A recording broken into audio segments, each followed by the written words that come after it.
اللهم صل على محمد الشیطان الرجیم بسم اللہ الرحمن الرحیم الحمد للہ رب العالمین الصلاة والسلام علی رسولہ الکریم وآلہ الطیبین الطاہرین خیر المبشرین والمنذرین شفیع المذنبین المخاطب طه یاسین النبی مؤید ورسول المصدق ابی القاسم محمد اللهم صل على محمد وآل محمد وآلہ الطیبین الطاہرین المعصومین المظلومین ولعنۃ اللہ علی اعدائہم اجمعین من یومنا ھذا الی یوم الدین اما بعد فقد قال اللہ تبارک و تعالی فی کتاب المبین وهو اصدق الصادقین انما یرید اللہ لیذهب عنکم الرجس اہل البیت ویطہرکم تطہیرا صلی اللهم صل على محمد وآل محمد تمام حمد و ثنا اس پروردگار عالم کے لیے کہ جو لائق حمد و ثنا ہے، جس کی ہم ہماگیر ہے، جس کی عظمت و شان بلند ہے، جس کی نعمتوں سے کسی کا دامن خالی نہیں، نہ اس کی مغفرت سے کوئی مایوس ہے۔ تمام حمد و ثنا اس پروردگار عالم کے لیے کہ جس نے حمد کو اپنے ذکر کا ابتدائیہ قرار دیا۔ بے شک بابرکت ہے وہ پروردگار کہ جس کی ذات تک ہمتوں کی بلندیاں پہنچ نہیں سکتی اور عقل و فہم کی ذہانتیں اسے پا نہیں سکتی۔ شکر ہے اس خدا کا کہ جو اپنے فضل و کرم کا دامن پھیلائے ہوئے ہے اور اپنے جود و عطا کا ہاتھ بڑھائے ہوئے ہے، اور لاکھوں درود و سلام بھیج رہے ہیں اپنے پیارے نبی حضرت محمد مصطفیٰ صلی اللہ علیہ وآلہ وسلم۔ صل على محمد وآل محمد جو نبی رحمت ہیں اور آپ کی آل پر کہ جو امت کے لیے سامان شفاعت اور دین کے لیے روشن مینار ہے۔ بے شک یہ محمد و آل محمد ہی وہ ہستیاں ہیں کہ جنہیں پیدا کرتے ہی خود پیدا کرنے والا درود میں مصروف ہو گیا۔ اللهم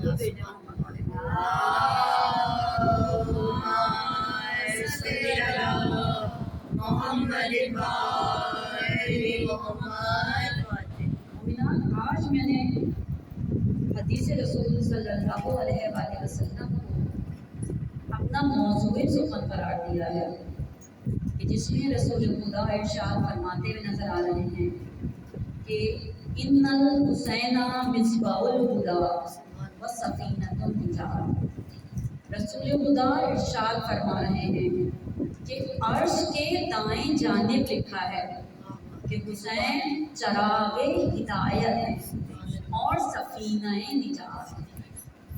تو گویا ہمارا موضوع امام حسین کی ذات مبارک ہے، اور ہم امام حسین کی شخصیت کو، ان کی سیرت کو ان دو پہلوؤں سے دیکھیں گے کہ آپ چراغ ہدایت بھی ہیں اور سفینۃ النجات بھی ہیں۔ تو ہم اپنے انداز میں کیا بیان کریں کہ شاعر جو ہے امام حسین کی فضیلت بیان کرتے ہوئے کہہ رہا ہے کہ کعبہ کا سینہ بنے سفینہ، ذرا تو طبیعت رواں دواں ہو، ہوا میں خوشبو کے دائرے ہوں، خلا میں کرنوں کا سائبہ ہوں، ہر ایک ذرہ بنے ستارہ، ہر ایک ستارہ بہت فشاں ہو، سبھی سمندر ہوں میرے بس میں، شجر شجر میرا رازداں ہو، نگر سجاؤں میں حل عطا کا، محبتوں سے بھرا جہاں ہو، کہیں قبیلہ ہو اولیاء کا، کہیں پہ بہلول کی دکان ہو، بچھا کے مسند بشارتوں کی، دلوں میں ادرا کے مہرباں ہوں، اگر یہ سب کچھ ملے مجھے تو مدحت شہنشاہ مشرقین لکھوں، حیا کی تختی پر اپنی پلکوں سے پھر میں لفظ حسین لکھوں۔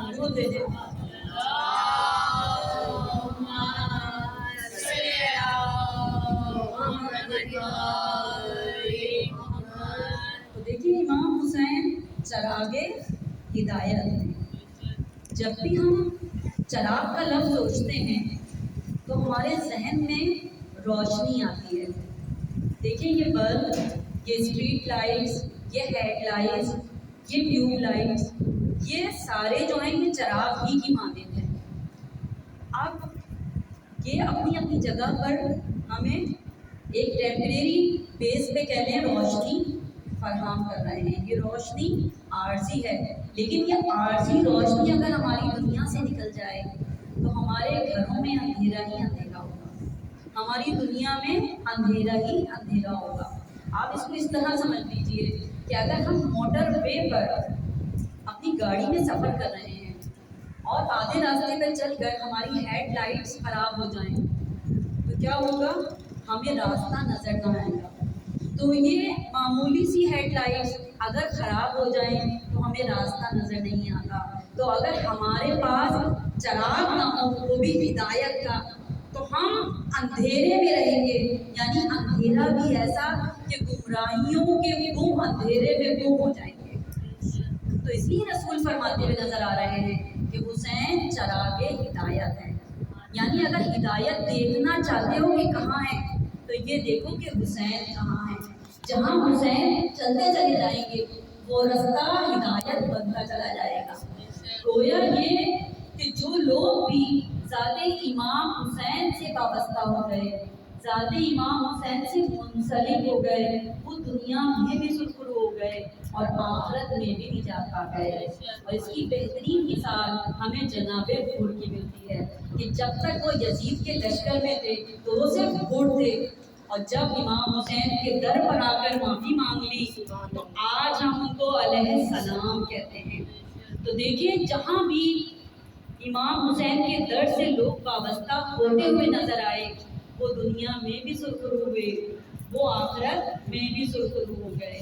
تو اگر میں یہ کہہ دوں تو غلط نہ ہوگا کہ امام حسین ایسا چراغ ہدایت ہے کہ جو ہمیں ظاہری طور پر بھی نور عطا کر کے گئے ہیں اور ہمیں باطنی طور پر بھی نورانی بنا کر چلے گئے۔ درود بھیجے محمد والے محمد۔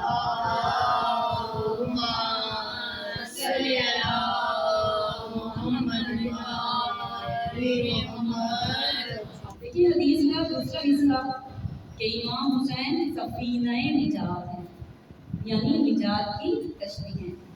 دنیا میں اگر کوئی ہم سے پوچھتا ہے کہ بھئی کہاں جگہ جانا ہے راستہ بتا دو، ہم میں سے ہر کوئی اپنی قابلیت کے مطابق جتنا راستہ جانتا ہوگا وہ اسے بتا ہی دے گا۔ بالکل اسی طرح اگر کوئی ہم سے جنت کا راستہ پوچھے تو جنت کا راستہ بھی پروردگار عالم نے قرآن مجید میں بیان کر دیا، اور ہمارے انبیاء اور آئمہ وہ ہیں کہ جو ہمیں جنت کا راستہ بتا گئے، ہمیں نجات کا راستہ بتا گئے۔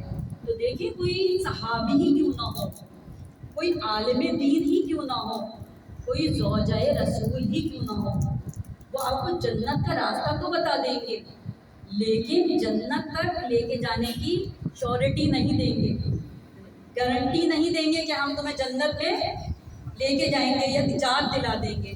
تو تو رسول خدا کیا فرما رہے ہیں کہ حسین سفینہ نجات ہے، یعنی حسین نجات کی کشتی ہے۔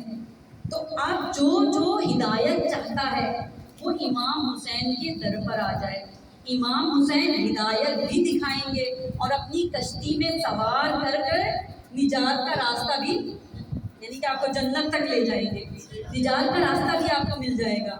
تو اب یہ جو رسول خدا کی حدیث ہے کہ حسین چراغ ہدایت ہے اور سفینہ نجات ہے، لیکن یہاں واضح ہو جاتی ہے کہ امام حسین ہدایت دینے والے بھی ہیں اور نجات دینے والے بھی ہیں۔ جو سفینہ امام حسین میں سوار ہو جائے گا وہ نجات پا جائے گا، وہ جنت میں داخل ہو جائے گا۔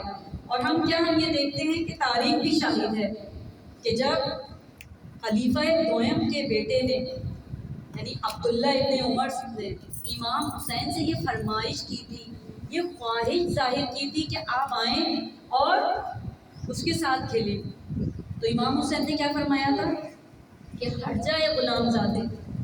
تو اس کو یہ بات بہت بری لگی اور آیا اپنے باپ کے پاس، کہنے لگا دیکھیں بابا مجھے غلام زادہ کہہ رہے ہیں۔ تو باپ نے کیا جواب دیا تھا کہ جا یہ کاغذ اور قلم لے جا اور اس پر لکھوا کر لیا کہ ہم ان کے غلام ہیں، اور دیکھ جب میں مر جاؤں تو یہ تحریر میرے کفن میں رکھ دینا کہ میں رسول خدا کو یہ تحریر دکھا کر جنت میں داخل ہو جاؤں گا۔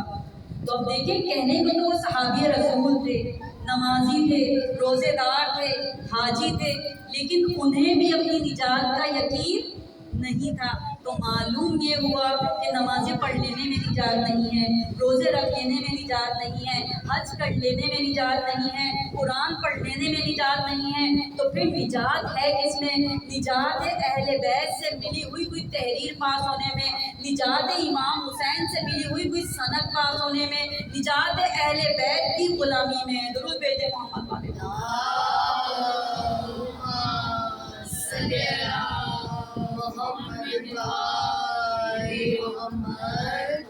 تو دیکھیں یہ حدیث رسول جو ہے کہ اس کا ہر لفظ معرفت سے بھرا ہے، اور میں نے پوری کوشش کی ہے کہ انسان اپنے طور پہ کوشش کرتا ہے، اس کو قبول کرنے والا پروردگار عالم کی ذات ہے، مولا کی ذات ہے کہ وہ ہمارے ذکر کو، ہماری محنت کو قبول کریں۔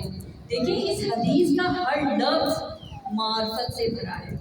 اب دیکھیں رسول نے کیا فرمایا کہ عرش کے دائیں جانب لکھا ہے حسین چراغ ہدایت ہیں اور سفینہ نجات ہیں۔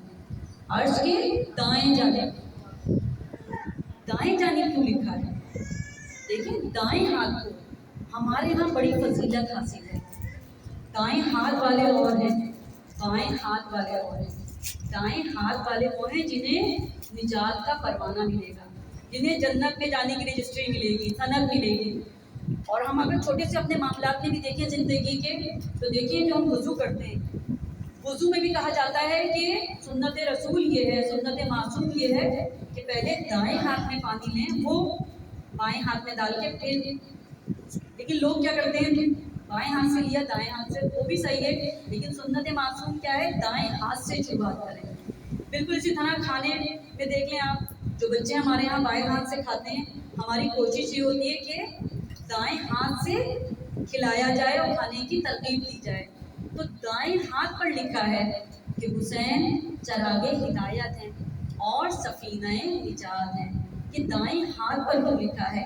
شاید دائیں ہاتھ پر اس لیے لکھا ہے کہ جو بائیں ہاتھ کی جانب آئیں گے، جو الٹے ہاتھ کی طرف آئیں گے، وہ ہوں گے کسی الٹے سیدھے کے ماننے والے، لیکن جو دائیں ہاتھ کی جانب آئیں گے وہ ہوں گے امام حسین سے محبت رکھنے والے، وہ ہوں گے غلامان امام حسین علیہ السلام۔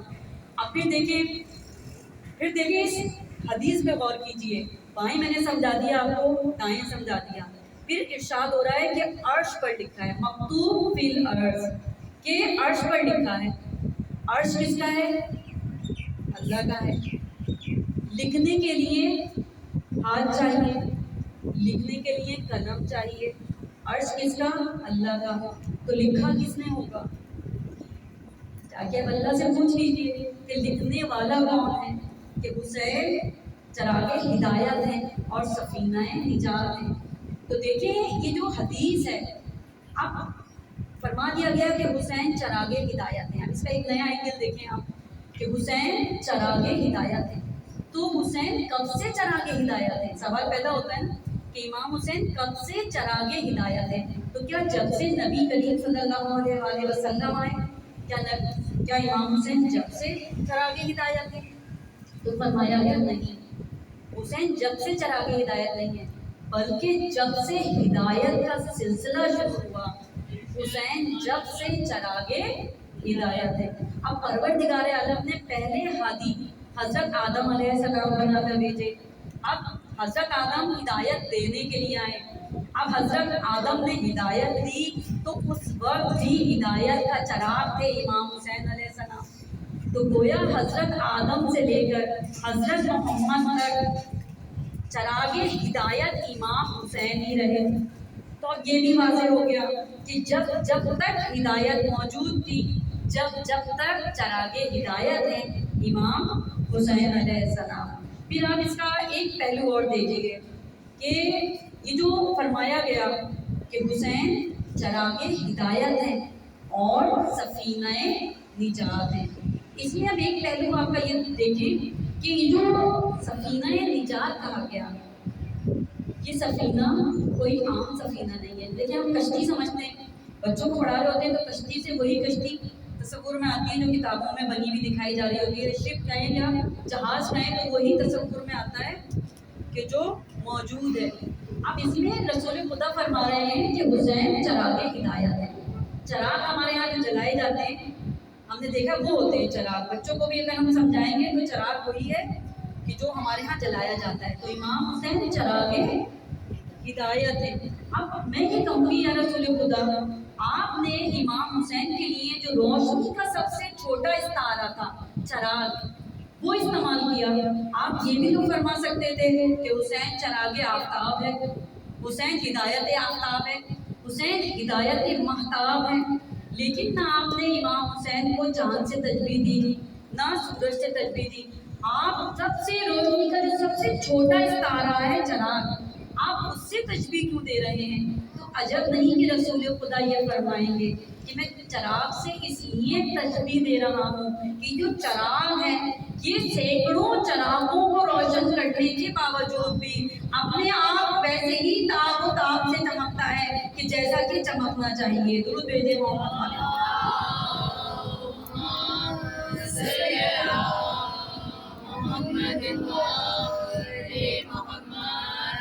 دیکھیں حسین کا سفینہ بھی کیا سفینہ ہے کہ حسین سفینہ نجات ہے. ذرا اس پہ بھی ذرا سی روشنی ڈالتے ہیں کہ امام حسین جو ہے وہ نجات کی کشتی ہے.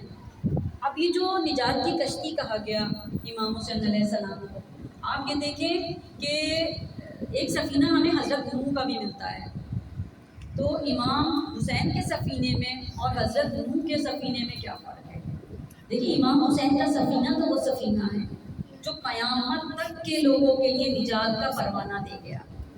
لیکن حضرت نوح کا سفینہ وہ سفینہ ہے کہ جو اپنے اسپیسیفک وقت کے لیے، اپنے اسپیسیفک قوم کے لیے آیا تھا، ایک مقررہ وقت کے لیے تھا.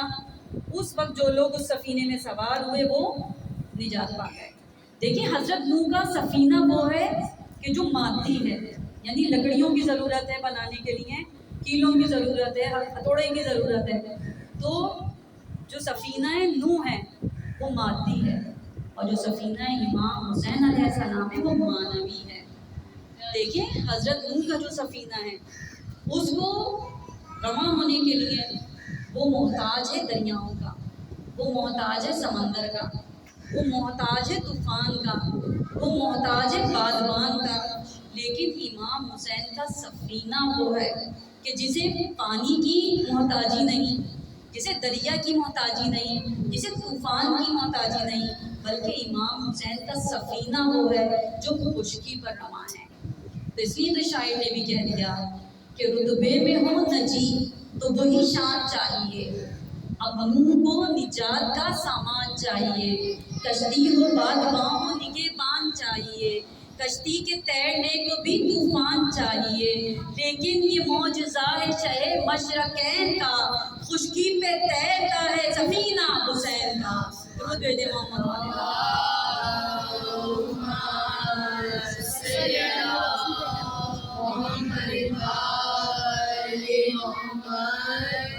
تو بس جب کسی نے رسول خدا کی یہ حدیث پڑھی تو اس کے یہ حدیث کچھ سمجھ نہ آئی تو وہ آیا امام علی رضا علیہ السلام کی خدمت میں اور کہنے لگا کہ فرزند رسول آپ کے جد فرما کے گئے ہیں کہ حسین جو ہے وہ چراغ ہدایت ہے اور سفینہ نجات ہے، تو کیا رسول خدا نے جو نام صرف حسین کا لیا ہے تو کیا آپ لوگ نجات کی کشتی نہیں؟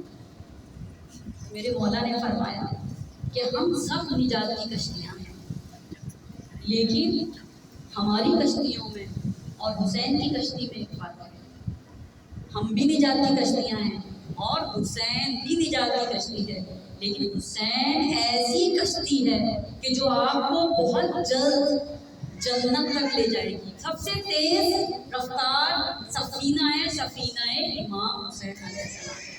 اور دیکھیں کیوں نہ ہو یہ سفینہ امام حسین اتنا تیز رفتار کہ ہمیں کوٹیشن ملتی ہے، ہمیں قول امام ملتا ہے کہ معصوم فرماتے ہوئے نظر آتے ہیں کہ جو زائرین امام حسین علیہ السلام ہیں ان کو دوسرے لوگوں پر فضیلت حاصل ہے. کہا جاتا ہے 40 سال پہلے زائرین امام حسین علیہ السلام جنت میں داخل ہو جائیں گے بنسبت دوسرے لوگوں کے. تو دیکھیں قول معصوم ہے، تو یہ ہماری جو ہم نے واقعہ بیان کیا اس سے بھی ٹیلی کر رہا ہے کہ سب سے تیز سفینہ ہے سفینہ امام حسین علیہ السلام. اور قول معصوم ملتا ہے کہ 40 سال پہلے امام حسین کے زائرین جنت میں داخل ہو جائیں گے.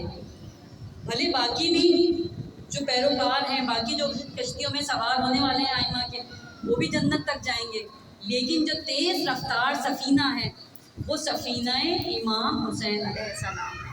اور دوسری ہم یہ دیکھتے ہیں کہ معصوم ہمیں فرماتے ہوئے اور نظر آتے ہیں کہ دیکھیں اگر نجات چاہتے ہو، ہم سفینہ نجات کی بات کر رہے ہیں نا، اگر نجات چاہتے ہو تو ظاہر امام حسین بن جاؤ.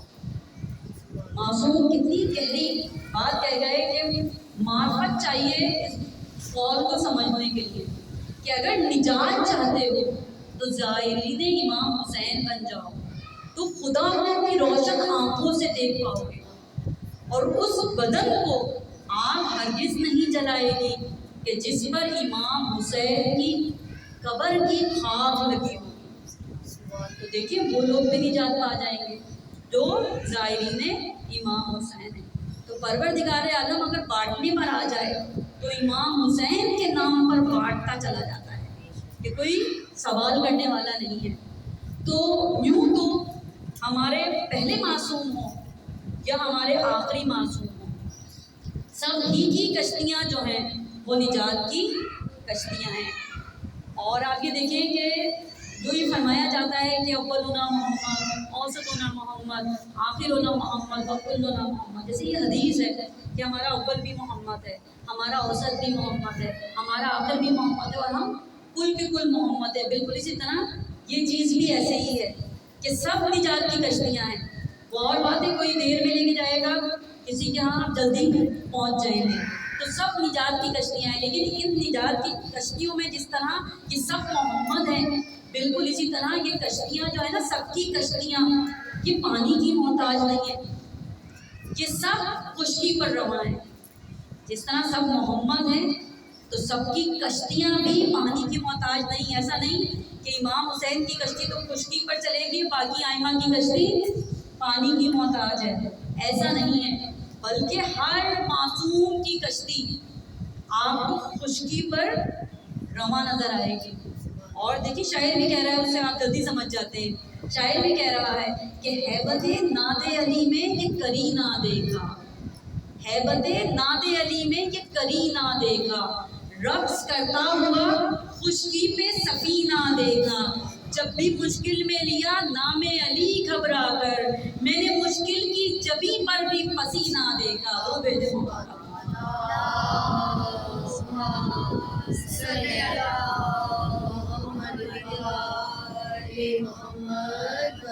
تو اب آپ دیکھیے کہ اس کشتی پر سوار ہونے کے لیے حدیث میں نے پوری کوشش کی کہ اس کے لیے جتنے بھی کوٹیشنیں ملی، جتنے افعال ملے، ان سب کو یکجا کر کے میں نے آپ کی نظر کر دیا۔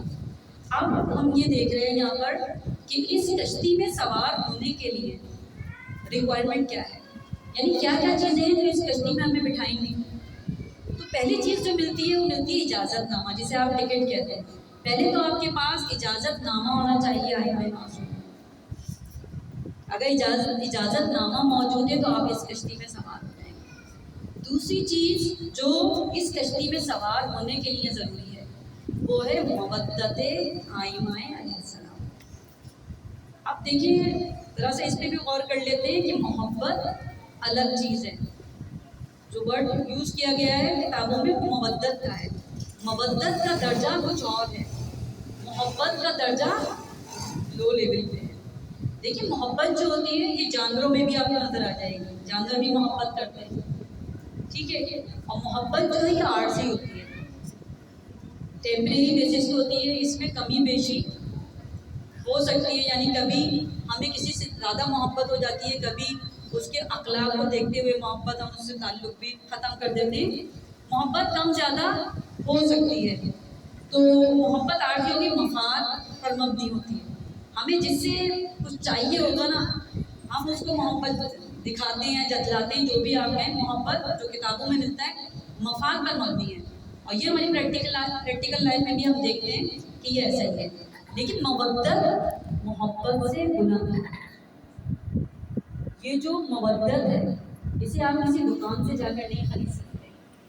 محبت آپ کے دل میں عارضی پیدا ہو جاتی ہے، لیکن مودت گاڈ گفٹڈ ہے، یعنی وحدی طور پر اللہ آپ کے دل میں مودت کو ڈال دیتا ہے، ودیت کر دیتا ہے۔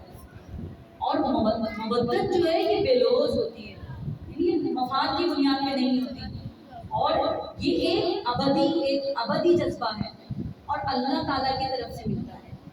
تو اب اس کشتی میں سوار ہونے کے لیے آپ کو ایک اجازت نامہ چاہیے معاشرت کی طرف سے، اور ایک آپ کو مودت آئمہ علیہ السلام ہونی چاہیے جب آپ اس کشتی میں سوار ہو جائیں گے۔ تو اب ہم یہ دیکھتے ہیں تاریخ سے کہ جو ہمیں زائرین امام حسین کا مقام و مرتبہ بتایا گیا، مودت کیا ہے اور یہ عشق امام حسین کیا ہے، جسے ہم سنتے ہیں وہ آپ فیل کر کے دیکھیں گے تو ہمارے پاس سے کوئی ملے گا نہیں، ہم نہ عاشق حسین ہیں نہ ہم اتنی مودت رکھ رہے ہیں کہ جیسے ہمیں تاریخ میں ملتا ہے کہ لوگ کتنی مودت کر کے چلے گئے آئمہ سے۔ وہ آپ اس واقعے سے اندازہ لگا لیں گے کہ جو میں ابھی بیان کروں گی۔ دیکھیے حسین جو ہے یہ ایک مودت کا مکتب ہے۔ حسین عروج انسانیت ہے، حسین معراج بندگی ہے۔ یہ ایک حقیقی بات ہے کہ اتنے لوگ یزید کے نام پر جینے کو تیار نہیں جتنے لوگ حسین کے نام پر مرنے کو تیار ہیں۔ تو دیکھیں امام حسین کے نام کو، ان کے ذکر کو ہر دور میں ختم کرنے کی، کم کرنے کی کوشش کی گئی۔ پہلے لوگ ہمارے ماتم سے ڈرتے تھے، اب لوگ ہمارے چلنے سے ڈرتے ہیں۔ اب دیکھیں زائرین امام حسین اور عزاداران امام حسین پر کتنی پابندیاں لگائی گئی، کتنا اس ذکر کو روکنے کی کوشش کی گئی، لیکن جو محبان اہل بیت تھے انہوں نے اپنی جان کے نذرانے پیش کر کے امام حسین کے ذکر کو دبنے نہیں دیا۔ دیکھیں زائرین کو گاڑیوں سے اتار کر مارا گیا، لیکن پھر بھی زائرین کی تعداد میں کمی نہ آئی۔ یعنی لوگ یہ سوچتے ہیں کہ ہم مر جائیں گے اب زیارت پہ جائیں گے، لیکن امام حسین کے نام پر مرنا بھی لوگ اپنے لیے باعث فخر سمجھ، مرنا تو ہے ہی۔ تو کتنے لوگوں کو بسوں سے اتار کر مارا گیا، لیکن آج بھی زیارتوں پر جانے والوں میں کوئی کمی نہیں آئی۔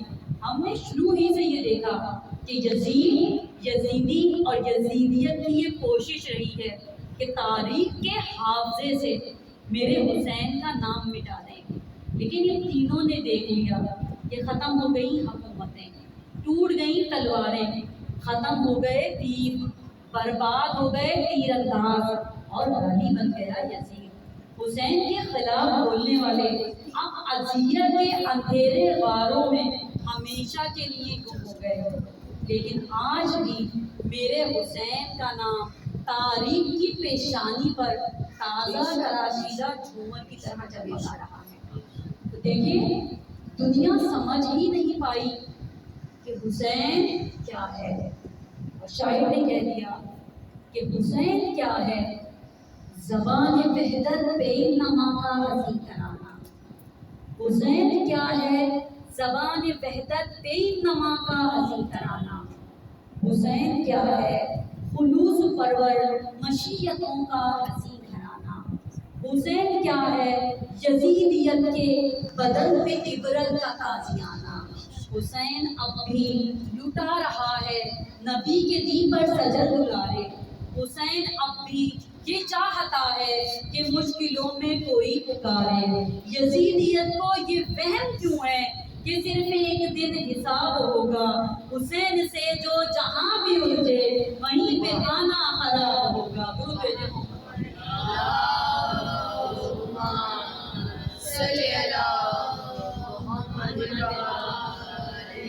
نعرے حیدری، نعرے حیدری، آواز بلند، نعرے صلوات، اللہم صلی علی محمد وآل محمد۔ دیکھیے، ابھی امام حسین سے مودت رکھنے والی ضعیفہ کا واقعہ سنیں، آپ کا ایمان تازہ ہو جائے گا۔ اور ہم یہ بھی دیکھیں گے کہ امام حسین پر قربان ہونے کے لیے لوگوں نے کیا کیا قربان کر دیا، پیچھے نہیں ہٹے گے۔ دیکھیں، متوکل کا دور حکومت بتایا جاتا ہے۔ متوکل بہت ہی جابر بادشاہ تھا، اور اس نے یہ دیکھا کہ ہر سال ہزاروں کی تعداد میں، لاکھوں کی تعداد میں لوگ جو ہیں وہ زیارت امام حسین کے لیے جاتے ہیں۔ تو اس کے دل میں یہ خیال آیا کہ لوگ اتنی بڑی تعداد میں ہر سال زیارت امام حسین کے لیے کیوں جاتے ہیں، ان پر کوئی ایسی پابندی لگائی جائے تاکہ یہ لوگ زیارت امام حسین نہ کر سکیں۔ سارے وزراء کو اکٹھا کیا گیا۔ وزراء نے اکٹھا ہونے کے بعد مشورہ یہ دیا کہ ایک بھاری ٹیکس عائد کر دیا جائے، جو بھی زیارت امام حسین کے لیے جائے اس پر ایک بھاری ٹیکس لگا دیا جائے، نہ اس کے پاس پیسہ ہوگا نہ ہو سکے گا۔ بس یہ اعلان کر دیا گیا کہ جب جو بھی زیارت امام حسین کے لیے جائے گا وہ اتنا ٹیکس دے گا تو پھر جا پائے گا۔ یہ اعلان جیسے ہی ہوا، اگلے دن متوکل حیران رہ گیا کہ اس کے دربار میں ایک ضعیفہ آ گئی اور آ کر کہتی ہے کہ میں نے سنا ہے کہ زیارت امام حسین سستی ہوگی۔ اب متوکل نے یہ سنا تو اس کے پیروں کے نیچے سے زمین نکل گئی۔ اس کے کارندے کہنے لگے کہ ضعیفہ، زیارت امام حسین سستی نہیں ہوئی بلکہ حکومت کی طرف سے اس پہ ٹیکس لگا دیا گیا ہے۔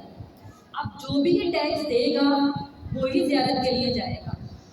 اس ضعیفہ نے کہا اچھا، اتنی سی بات ہے۔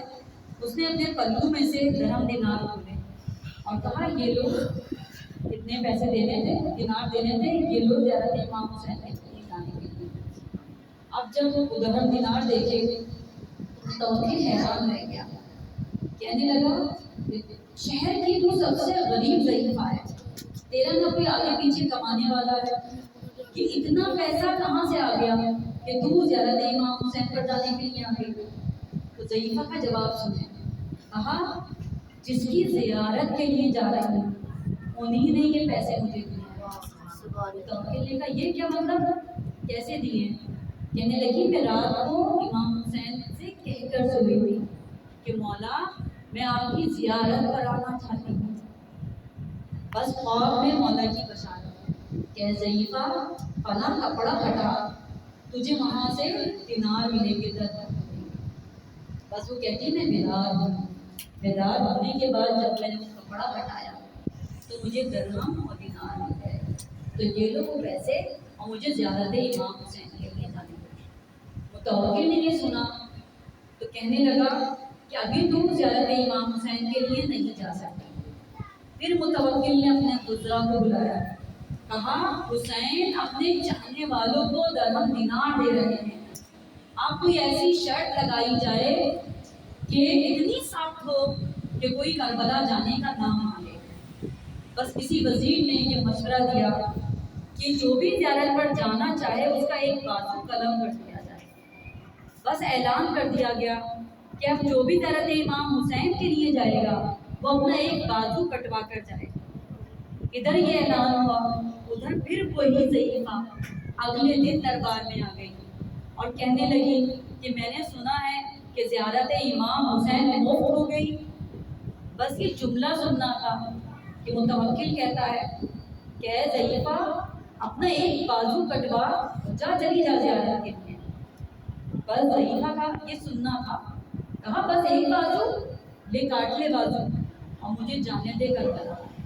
متوکل نے اس کو یہ مودت دیکھی تو وہ حیران رہ گیا، کہا یہ لوگ ایسے نہیں مانیں گے، اس ضعیفہ سے کہہ دو دونوں بازو کٹوانے پڑیں گے اگر زیارت پر جانا ہے۔ بس ضعیفہ سے کہا گیا کہ دونوں بازو کٹوا اور پھر جا زیارت کے لیے۔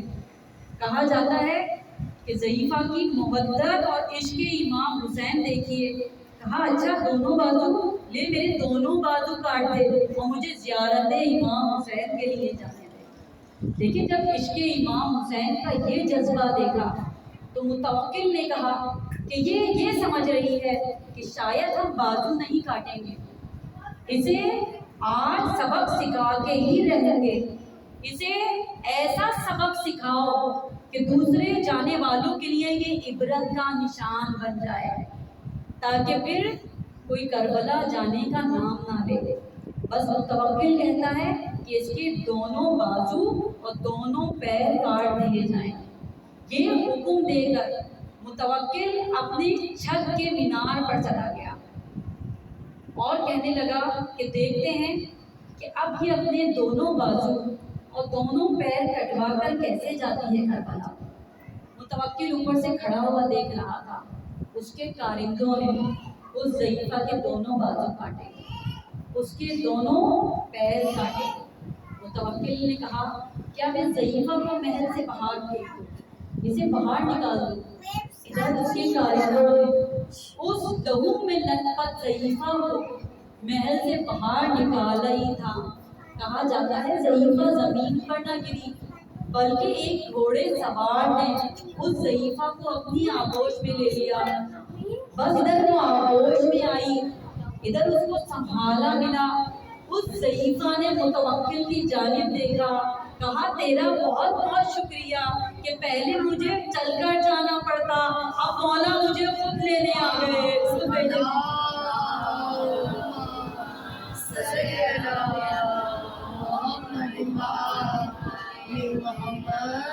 دیکھیے کہ عشق امام حسین ہے کہ ایسے عاشق ہمیں تاریخ میں بہت کم ملتے ہیں، لیکن جب ایسے عاشقوں کے بارے میں ہم سنتے ہیں تو ہمارا ایمان جو ہے وہ تر و تازہ ہو جاتا ہے کہ ایسے عاشق بھی ہیں کہ جو سر دھڑ کی بازی لگا کر بھی زیارت امام حسین کے لیے جانے کو تیار نظر آتے ہیں۔ لیکن امام حسین کے بارے میں ہم کیا اپنے ٹوٹے پھوٹے لفظوں میں بیان کریں گے کہ امام حسین کیا ہے؟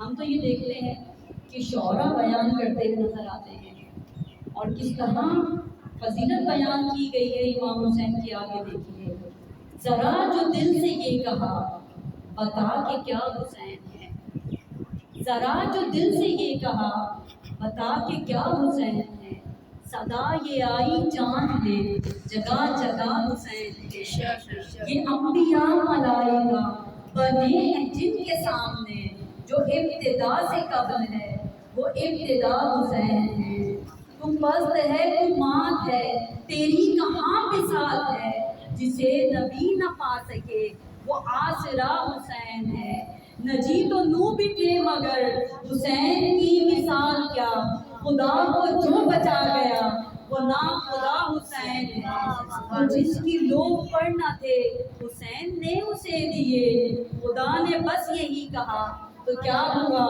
حسین ہے، کہ جتنے با کمال ہیں سبھی کی سب مثال ہیں، کوئی نہیں حسین سا حسین سا حسین ہے، بشر سے چل بشیر تک بتا میں کتنے نام لوں، بڑے بڑے یہ کہہ گئے بہت بڑا حسین ہے، عجب لڑی ہے جنگ بھی حسین نے یزید سے، اب اس سے بڑھ کر جیت کیا، یزید تھا حسین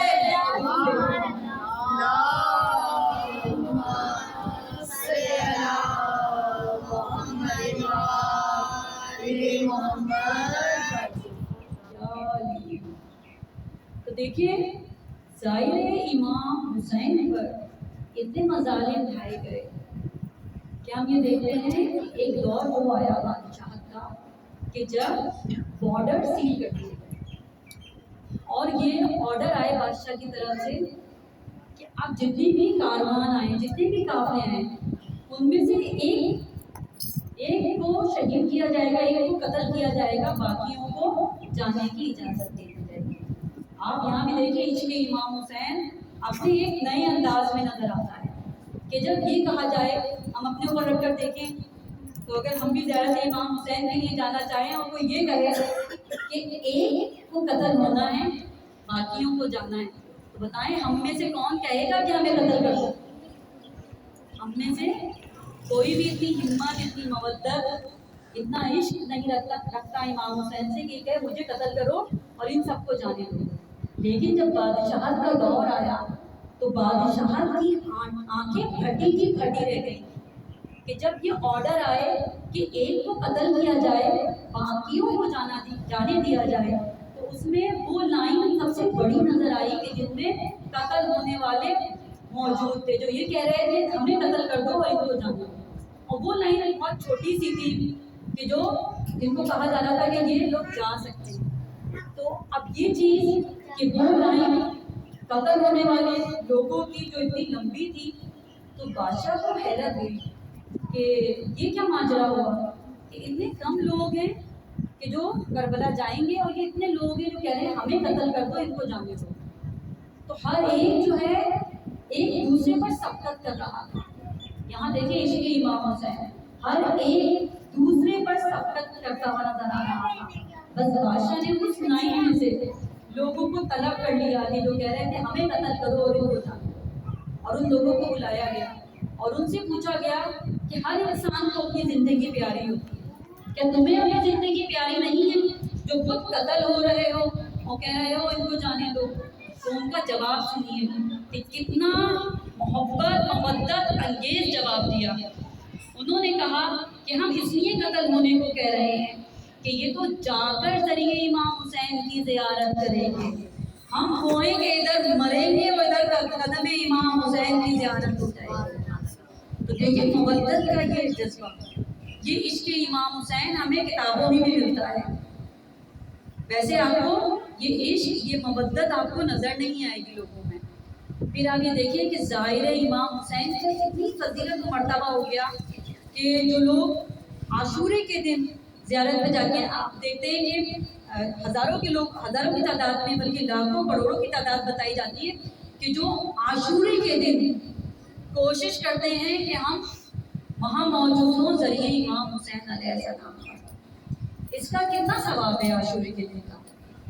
کہا جاتا ہے اس کا اتنا ثواب ہے کہ جب آپ شب عاشور یا روز عاشور ذریعے امام حسین پر موجود ہیں زیارت امام حسین کے لیے، تو آپ ایسے ہیں کہ آپ نے اپنے آپ کو خون میں غلطہ کر لیا امام حسین کی محبت میں۔ یہ لوگ جو عاشورے کے دن زیارت امام حسین کے لیے ان کا پیسہ خرچ کر کر جاتے ہیں، ان کا مقام و مرتبہ دیکھیں کچھ اور ہے۔ لیکن جو لوگ عرفے کے دن زیارت امام حسین کی کوشش کرتے ہیں کہ ہمارا عرفے کے دن ہم ظاہر امام حسین بن جائیں، ان کا بھی مقام و مرتبہ کچھ کم نہیں ہے۔ کہا جاتا ہے، عراقی یہ کہتے ہیں کہ جو عرفے کے دن زیارت امام حسین کے لیے ذریعے امام حسین پر آتا ہے وہ صحیح النسب ہوتا ہے، یعنی اس کا نسب صحیح کنسیڈر کیا جاتا ہے، جو عرفے کی زیارت امام حسین کی وہاں کرتا ہے۔ بالکل اسی طرح جو زائرین امام حسین ہیں ان کا مقام و مرتبہ بھی کچھ کم نہیں ہے۔ ایک شخص امام کی خدمت میں حاضر ہوا اور کہنے لگا کہ مولا میں 19 حج ادا کر کر آ گیا، 19 حج ادا کر کر آ گیا۔ تو معصوم نے فرمایا کہ 20واں بھی ادا کر کر آ جا، تاکہ ایک زیارت امام حسین کا ثواب عطا ہو جائے۔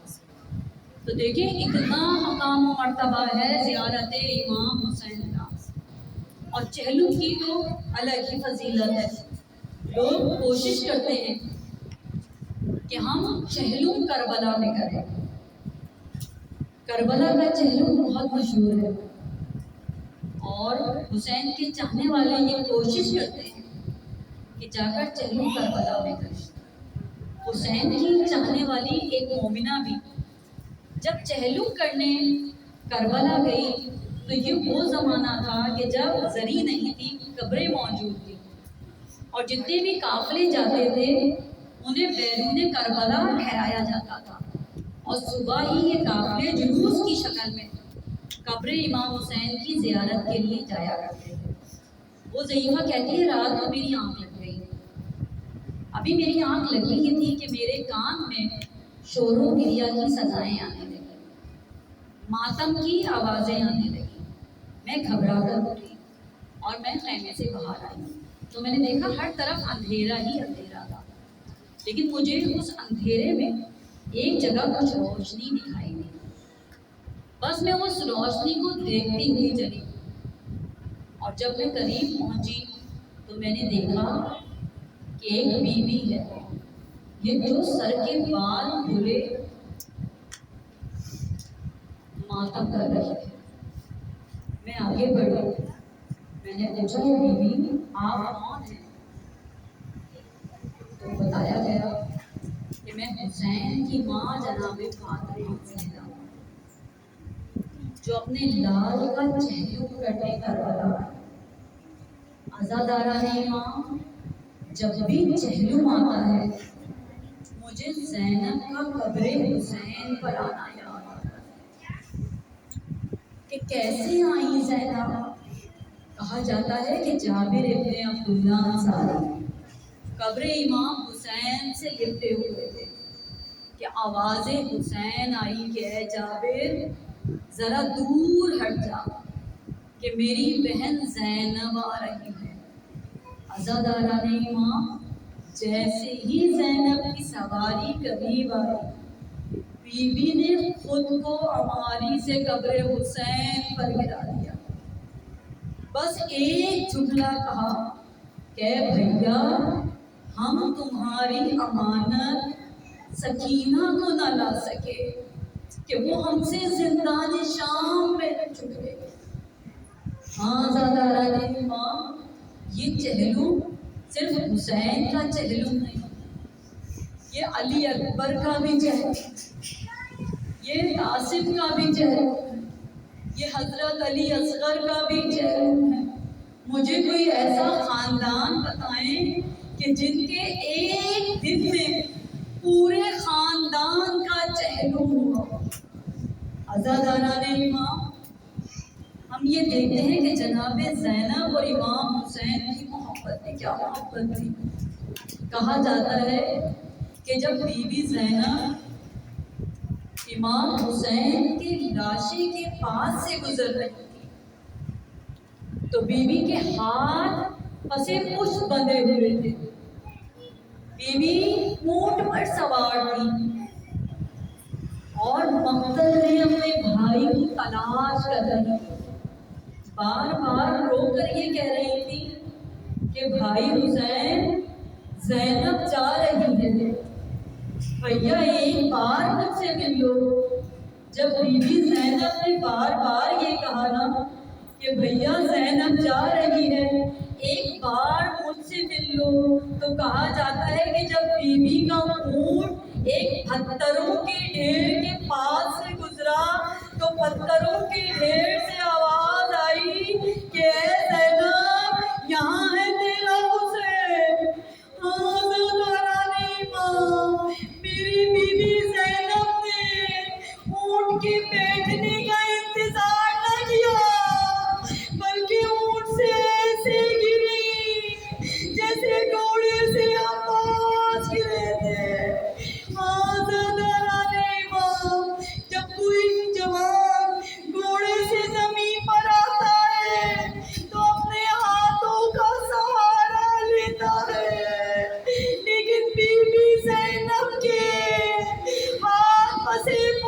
جانے دے۔ کہا جاتا ہے کہ بیوی کا چہرہ زمین کربلا پر آیا۔ اگر میری بیوی کے ہاتھ کھلے ہوتے تو بیوی اپنے ہاتھوں سے ان پتھروں کو ہٹاتی، لیکن ہاتھ پھنسے پھسے تھے۔ کہا جاتا ہے کہ بیوی نے اپنی کونیوں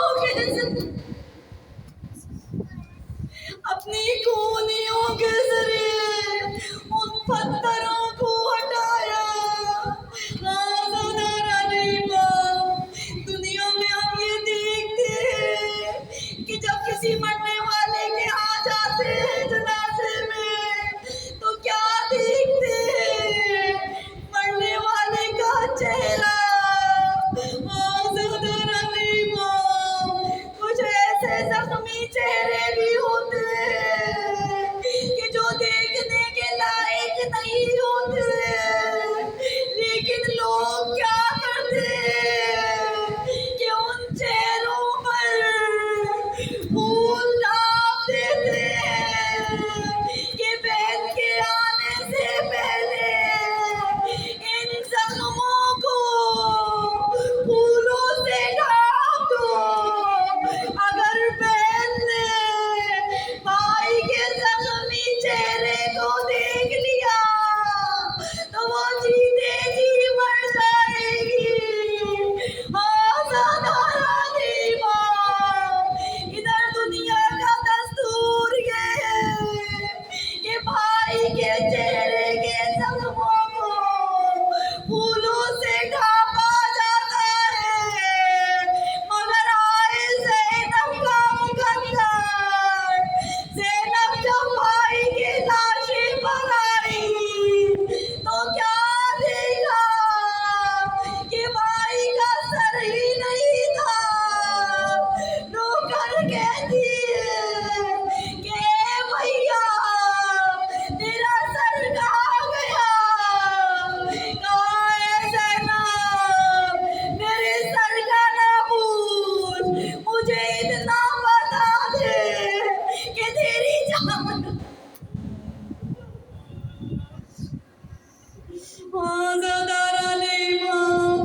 اسیران اہل حرم کو رہائی مل گئی۔ سید سجاد کہتے ہیں کہ اے پھوپھی اماں کیا ہم دمشق کے باہر کا سفر اختیار کریں؟ بی بی زینب فرماتی ہے کہ اے سید سجاد ذرا ہمیں زندان شام لے چلو، ہم سکینہ سے ودا ہونا چاہتے ہیں۔ کیا تھا کہ سکینہ کی قبر کی زیارت ہو جائے۔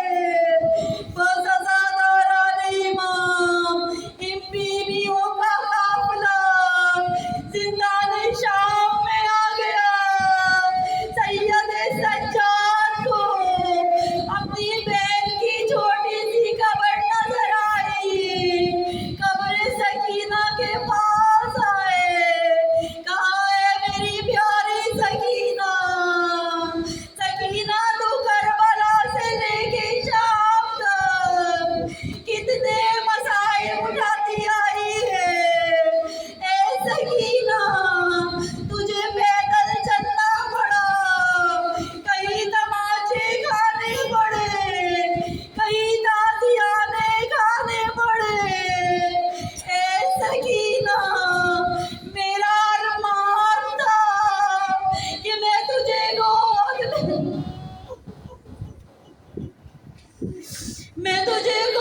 میں لیتا۔ سکینہ تجھے بابا نے نماز شب میں مانگا تھا، ہم تیرے کتنے